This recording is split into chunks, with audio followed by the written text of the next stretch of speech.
Hi, welcome to week number 8. This is lecture number 8, and we are learning about cryptography. First of all, what is cryptography and when was it even invented? What is the purpose of cryptography? So, we are learning cryptography in two different lectures, and this will be the first lecture. So, in this class, we will learn about encryption techniques. So let us say you want to give some message to one of your friends, and you want that message to be secret. So the one way to do it is making sure that nobody ever hears what you are saying, nobody ever receives what you are saying. The other way is even if someone sees that message, they don't understand anything. So that would be very convenient. So this idea has generated cryptography. The crypt So basically we are creating information that is coded. So what are we going to learn this in this class and the next class? So upon upon completion and understanding of cryptography, you will learn the most significant events and the discoveries in the history of cryptography. So over periods of time, a lot of things have happened and developed in the cryptography field, and I will go through them roughly, and we will also understand the fundamental principles of cryptography, and then we will learn about the operating principles and the most important cryptographic tools, like what is a substitution cipher, and what are the other kinds of what is a ciphertext, what is a crypto analysis. So we'll get into some technical terms as well. Then we will look and list out the major protocols that are used in secure communications, and then we will discuss the nature and execution of the dominant methods of attack, and how crypto systems can be hacked, and how to protect against it. First of all, before we go further, there are certain terms that you need to really understand, and so these are the kind of questions that can be given as multiple choice in the final exam. So I really want you to pay attention to what I'm gonna deliver here. So first of all, understand cryptology. Whenever you see OLOGY, that is science, right? The cryptology is nothing but the science of encryption. It combines two basic arts. The art forms that we are combining are cryptography and crypto analysis. Cryptography is about writing a script, right? Autobiography, graphy means writing, crypto writing a script, and crypto analysis means analyzing that script. So in other words, that is deciphering the script. So the science of encryption is called cryptology. And then what is cryptography? So cryptology consists of two things: cryptography and crypto analysis. What is cryptography? Process of making a code. That means creating a ciphertext. I will tell you what a ciphertext is. Creating a code language, that is called cryptography. Process of making and using codes to secure transmission of information, that is called cryptography. Cryptanalysis is the process of obtaining the original message from the encrypted message without knowing algorithms. That means we are obtaining the original message, whatever was originally encrypted, without knowing the algorithms. That means even if we do not know the algorithms, we should be able to obtain the original message. That is called cryptanalysis. So the process of cryptology consists of two parts. One of them is, the first part is encryption, the second part is decryption. Encryption is converting the original message into a ciphertext. A ciphertext is nothing but a language. For example, you want to send hello, a message, simple message called hello to somebody. So the process of converting that hello into a different readable text, different non-readable text, like dxyzz, right, for hello.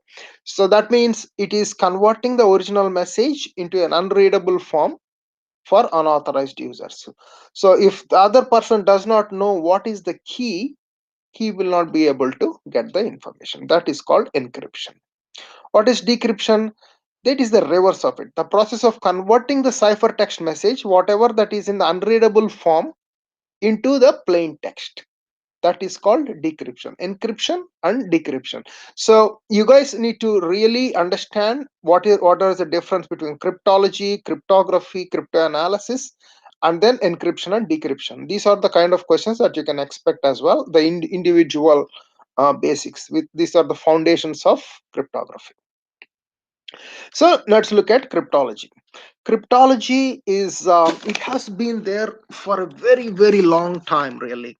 So we today we can think that the cryptology is new, but even as old as 1900 BC, Egyptians used the cryptology. So they put in their clay tablet some information that is found as a written cryptography. That is BC, 1900 BC. That means 3900 years ago, people were doing cryptography.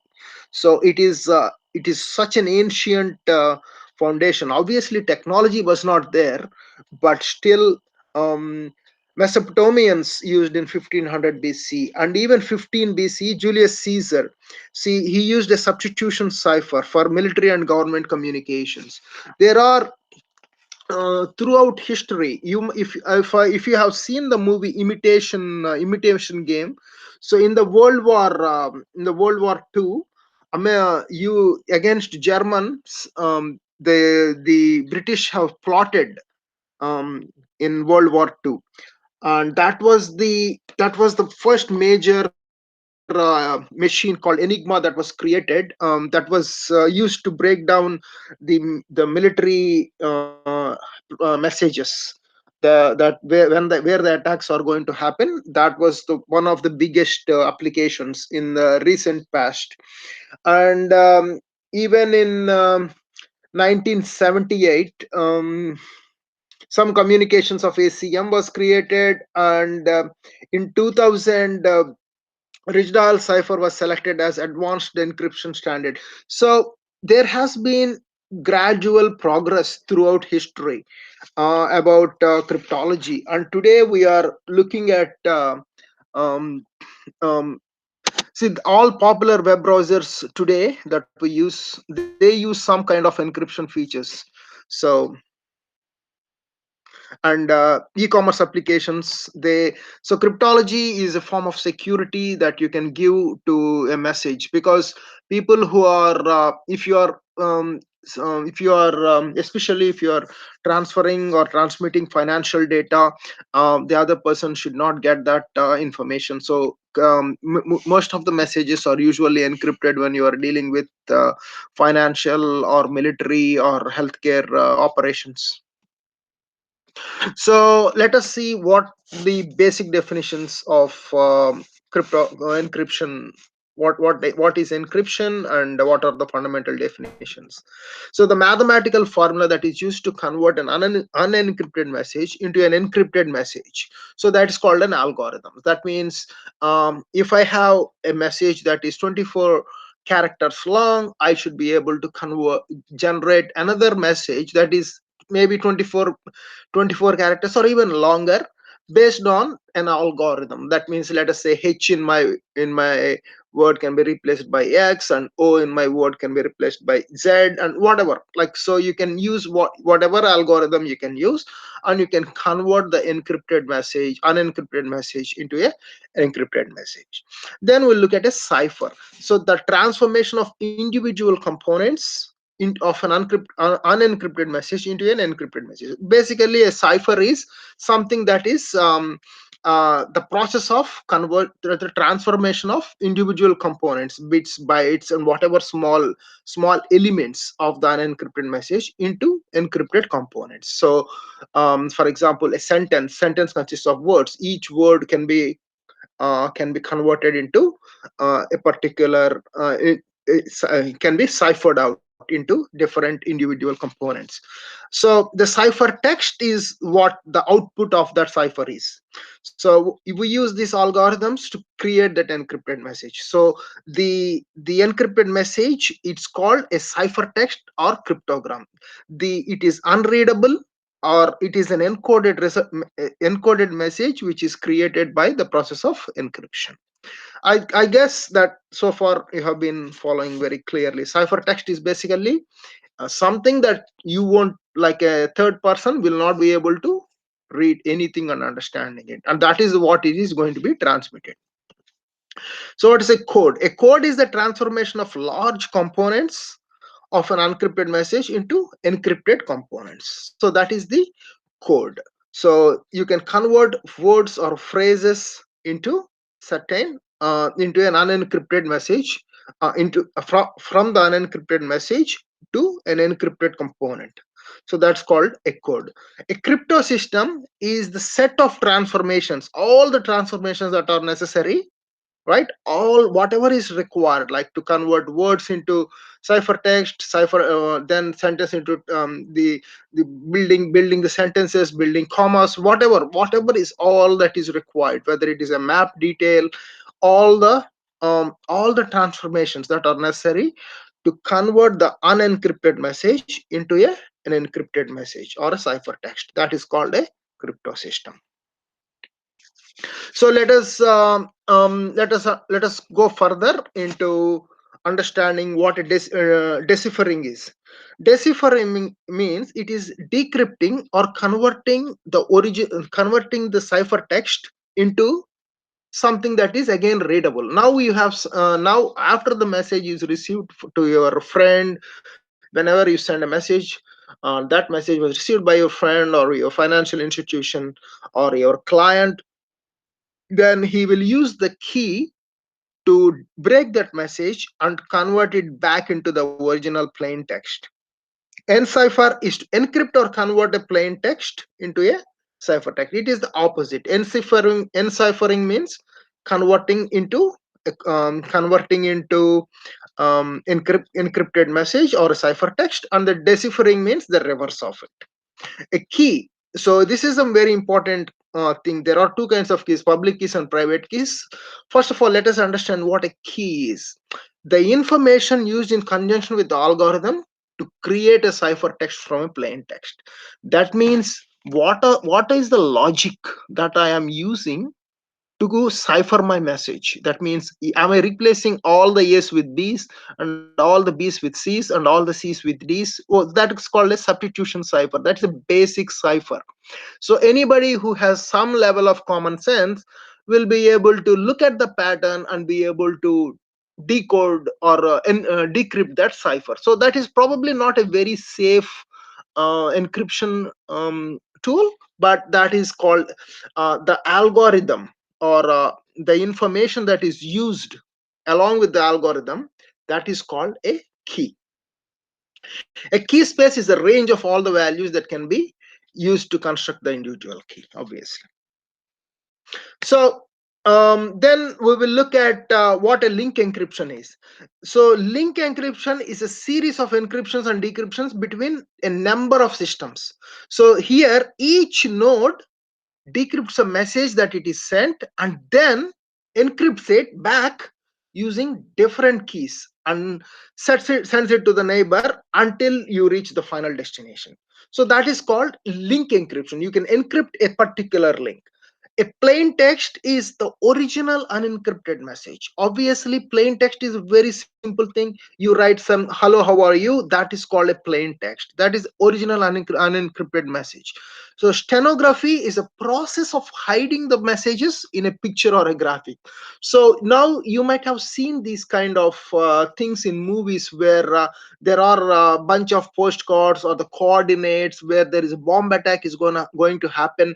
There can be a picture that has some information in it, and you will be able to read that information only if you know the underlying stenography. So that is a process of hiding the messages inside the picture. Like you can put a letter A somewhere, B somewhere, D somewhere, and only people who are capable of looking at it can understand that message. That is called stenography.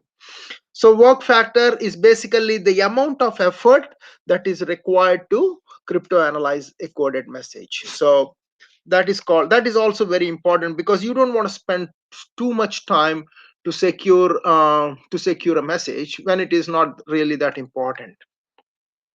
So let us look at the different kinds of cipher methods. So first let us understand. So basically you need to convert the plain text that you have first into a plain text through a bit stream or a block cipher method. I will let us talk about the block cipher method and bit stream. So a bit stream is each plain text bit, it is transformed into a cipher one bit at a time. That means each bit is going to be transferred one by one by one. That is called a bit stream. So a block cipher is the entire message is divided into blocks. These blocks can be 8 bit blocks, or 16-bit blocks, or 256-bit blocks, depending on the size of the message that you want to send. And each block is transformed into encrypted block, right? Each block of that 256 or 16-bit block, whatever block that size is, it is transformed into an encrypted block of cipher bits. But of course you need to use algorithm and key, as I told you. So key is essential because the key has to be given to the other party, if you want the other party to decrypt the message. So what is a substitution cipher? The substitution cipher is the simplest form of.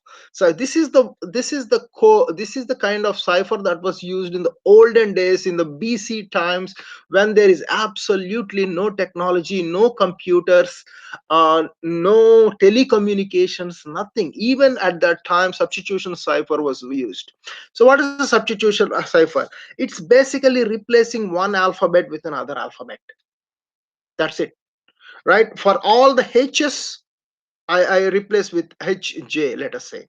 For all the e's, I replace with k. For all the l's, I replace with. So basically, whenever in the olden days, when people send these kind of messages, so the other party, they will know, okay, there were the other party knows that, okay, this is the key that I need to use to recode, to decrypt this message. But the people, if the message was lost in the middle, or if people used to tie it to the pigeon's legs and then transfer the message. So basically cryptography is a good tool at that time, when you want to send a message, with through ships, or through messengers, or through birds, whatever. So this is a good way to safeguard your message. So that's basically a mono alphabetic substitution. Will be one. you, um, um, you can substitute one value for another. Like mono alphabetic means uses only one alphabet. So a polyalphabetic substitution is for more advanced users. It can use one or more alphabets, right? It can use English, it can use other language, Spanish. So complicated. It's more complex, obviously. So vinegar alphabet is advanced cipher cipher type that uses like simple polyalphabetic code that is made of 26 distinct cipher alphabets. So this is an advanced way in which you can still you can use ciphering methods using distinct cipher alphabets. Instead of using only one alphabet system, you can use distinct cipher alphabets.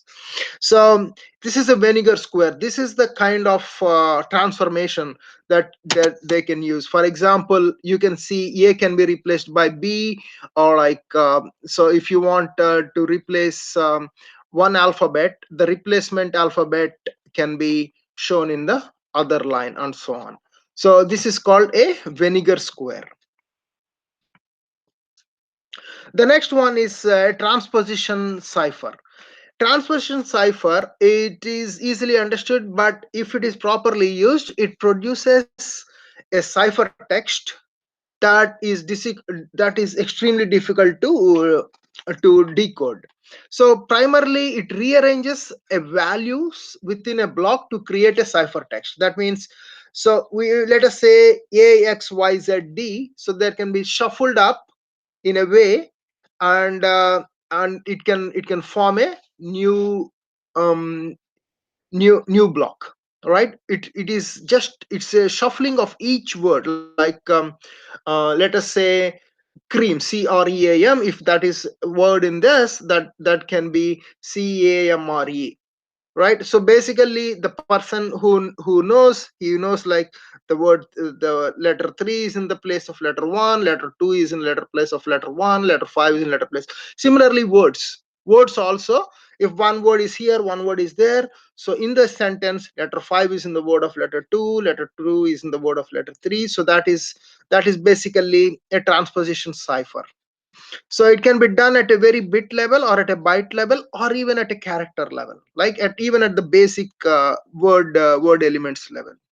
So to make the encryption stronger, the keys and the block sizes can be made much larger. So basically if it is a very small bits, it is easy to decipher. Obviously if you are shifting each and every word, like the one that I like the example that I gave you, it is easy to decode, right?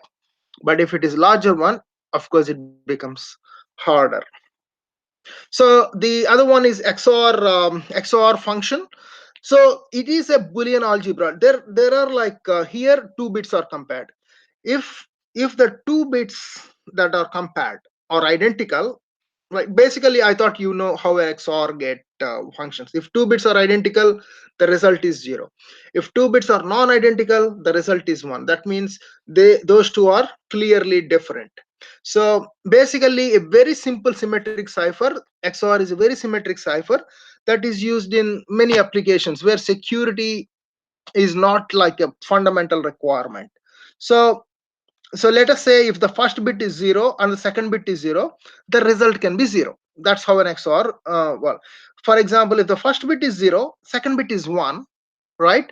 So the result will be 1, right? Because either or, and the first bit is 1, second bit is 0, that means it can be 1. And the first bit is 1 and the second bit is 1, the result will be 0. So that is called a XOR. So it means exclusively only one of them. It is a function within the Boolean algebra that is used as an encryption function in which two bits are compared. If the two bits are identical, the result is 0. Otherwise the result is 1.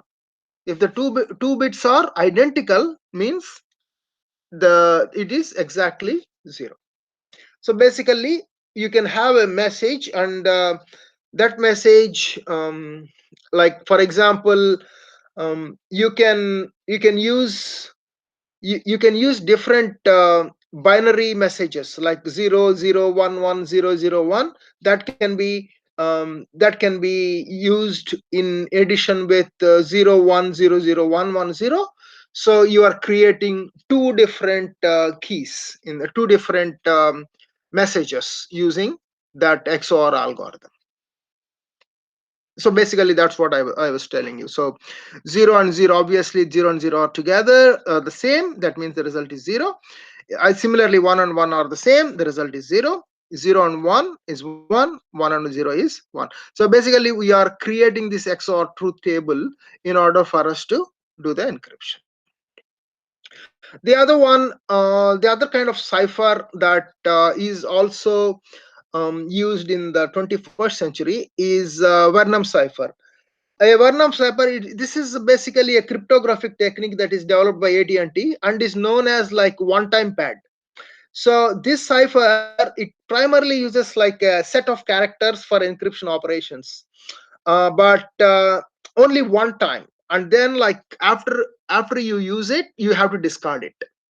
So basically it functions like um, it gives you a code to perform the cipher, the pad values are first added to the numerical values that represent the plain text that needs to be encrypted, right? And then each character of the plain text is then converted into a particular number, and a pad value for that position is added, right? So basically, once you create that, once you add a pad value, then you calculate the resulting sum for that character, and then that is converted into a ciphertext letter for the transmission, and that is being transmitted. If the sum of two values exceed 26, for example, then it is divided by modulus, right? For example, if it becomes 27, so then again it becomes 1. So basically, so all the calculations are done, and then the result will come for that number. Let us say that number is 12. That can be an alphabet, that can be A B C D E F G H I J K L, that can be K, that can be called L. If it is 17, it can be called M, whatever, like based on the letter. So if the result is more than 26, more, let us say 41, so then you do what we call a modulus, and then 42 mod 16, that will be again 16. So 16th letter in the alphabet will be used for the Venom cipher. So basically, it is a new way of creating and securing your message. The other one is book cipher. Book cipher is a ciphertext that consists of it's a list of codes representing a page number, line number, or even a word number of a plain text word. The algorithm is mostly a mechanical process of looking for references from the ciphertext, and then we convert each reference into a word by using a ciphertext value.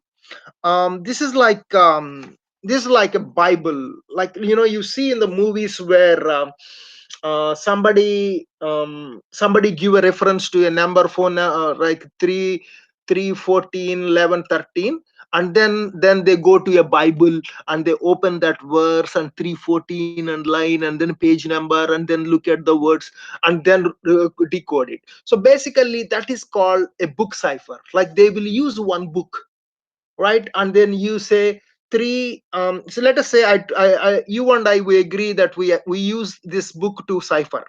So now I will send 3 17 34 19 at that word. That means I look at, then you are supposed to look at the third page, 17th letter, 19th word, 19th line, and fifth word in that passage, or so and so. So that's how a book cipher can work. It's called a running key cipher. So basically everything in the code it's a mechanical process. So, and we are using like dictionaries, bibles, thesauruses. That's basically what it can be used. The other one is a hash function or a hash algorithm. So a hash what is a hash function? a, a hash functions, these are like mathematical algorithms that are used to confirm the identity of a specific message and confirm that the contents have not been changed. So basically they do not create a ciphertext, but they confirm the message identity and integrity, both of which are really really critical when you are doing financial transactions or on e-commerce. So basically it's a publicly known function that can create a hash value. It is basically a verification process. It's um it's it's it is used to confirm that the content has not been changed. That's the primary key. The use of keys is not required here because it is um so it is like a message authentication and confirmation kind of thing. It's not an encryption and decryption kind of function, but it is used for password verifications to confirm the identity of the user. So you enter the password. Now I can check whether like let us say somebody, you call someone on the phone and they say, can you please enter your password? So now the computer, even if the computer doesn't know what your password is, it has a ciphertext. So whatever whatever password that you enter will be converted into ciphertext, and it will match each and every key, every character that you enter, and check with the original one. Only if it is all correct, only then it will release or enter grant access. So basically it is a hash function. So the cryptographic algorithms are often, you can be classified into like symmetric or an asymmetric category. Today, most popular crypto systems are like a combination of both of these. So let us look at what a symmetric and asymmetric algorithms are. These are primarily distinguished by the keys that are used for encryption and decryption operations. So if a symmetric algorithm, it uses symmetric keys. That means A to C and B to C, B to D, A to D is C is F, F is D. So basically the level at which the encryption algorithm is created is the same level at which the decryption algorithm is created. So it uses some kind of secret key to encipher and decipher the message. Encryption methods can be like extremely efficient. They require minimal processing. That means like uh, if I send a text message, so every letter or every word, you add something, or every word, or like you can use a transposition cipher to reshuffle the words. So basically the both the sender and the receiver must understand what is the key. If either key is compromised, if somebody knows the key, obviously your message is not secure anymore. So that is the problem with having that key. So basically we will look at uh, what if we have a system where you have a key, where you send an where you let us say a message can be sent from person A to person B, and the key is also sent to the person. And even if the person who is reading who has so if someone is eavesdropping and looking at the message, even then he is unable to see it. Wouldn't that be a great idea? So there was a mathematical algorithm that was designed based on prime factorization, that that is the most used algorithm in today for encryption and decryption of messages. So anyway, let's move on to symmetric encryption. So let us look at an example. Like Rachel is at ABC Corporation. She generates a secret key. So she alerts, she must somehow get the message to Alex at XYZ Corporation, who is on the other side. So once Alex has it, Rachel can use it to encrypt the messages, and Alex can use it to decrypt and read them.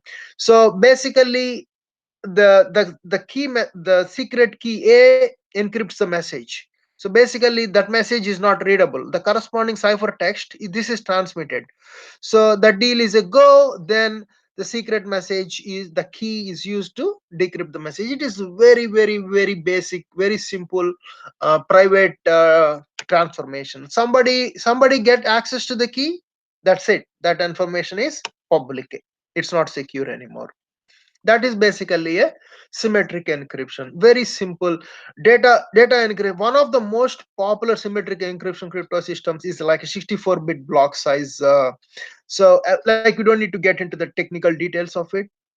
So there are several levels of advances of symmetric encryption algorithms that are developed, and we have the process of cryptography is like a detailed science in itself, like data encryption standards.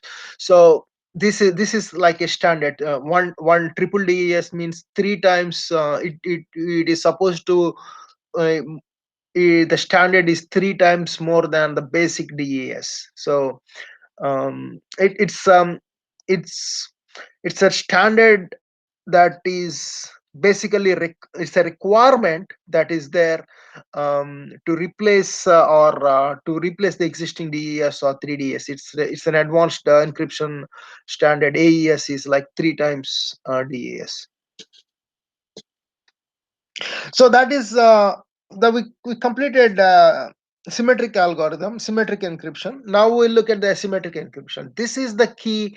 This is a public key encryption. Most of today we use public key encryption. So so it uses two different keys. One, either key can encrypt or decrypt a message.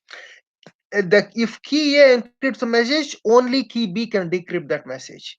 The highest value when one key serves as a private key and the other key is a public key. So the fundamental thing in this is an RSA algorithm where two numbers. Let us say if the math is given here. Mm, see, okay, so let us say, let us look at the same example how we can generate or how a basic asymmetric algorithm works. So basically, so Alex want to send a message to XYZ here. So Rachel stores Alex at XYZ wants to send a message to Rachel at ABC Corporation. So Rachel stores her public key where it can be accessed by anyone. So this is Rachel's private key and there is a public key. Then Alex retrieves a Rachel's key and uses it to create a ciphertext that can be decrypted only by Rachel's private key. So basically, so Alex is creating some message. So let us say this is private key. Now Alex is, first of all, he's using a key to encrypt the message, right? So the message is illegible now. So then another private key is actually used to decrypt the message. Though this is the private key that has to be used. This key, on the other hand, the one that is generated, that is used to create the ciphertext, that is not a that is not a private key.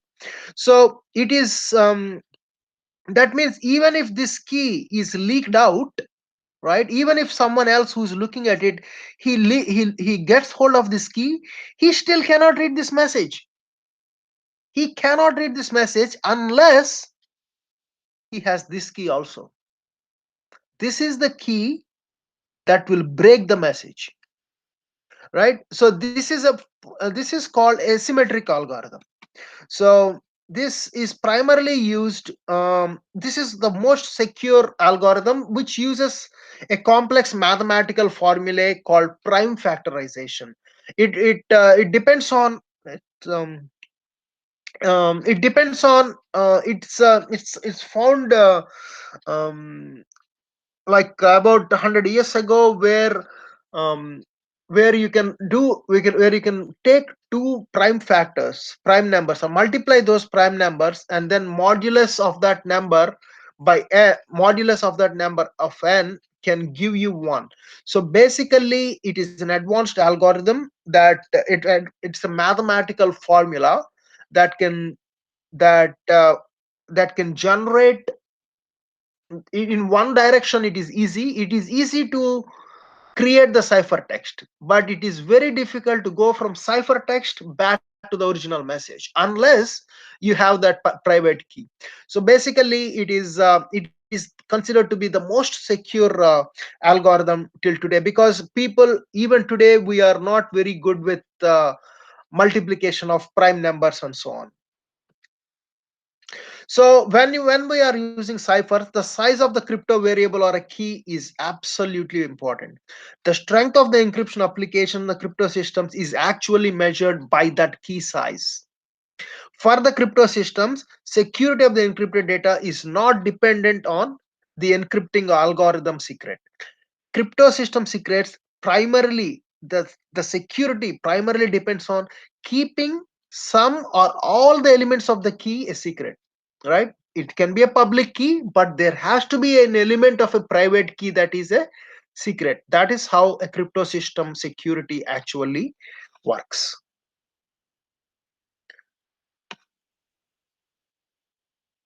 So basically we have looked at cryptography and encryption. So it is a sophisticated approach to security. And many security related tools today, they use embedded encryption technologies. Encryption is nothing but it something that can convert a message into an unreadable format called a ciphertext. Many tools are available today and can be classified as symmetric or asymmetric, and some of them are advantages compared to the other one. Um, asymmetric cryptography is considered to be hard, but it requires quite a lot of design intelligence, and application of that is slightly complicated compared to symmetric encryption. So I hope that is clear, and we will continue uh, our cryptography in the next class. It's not finished, so we will the cryptography is actually pretty deep thing. So I have not clearly touched on AES, advanced encryption standard, and DES. So we will look at that in detail in the next class, and along with that we will look at other elements like hybrid cryptography systems and other cryptographic systems such as digital certificates and digital signatures. We'll look at all of these, and also protocols for the security communications and stenography and email securing with PGP, and the wireless protocols that are going to be in the future, and how Bluetooth is going to be used for cryptography. So there are several things that we still haven't covered, but we will cover them in the next class. Thank you.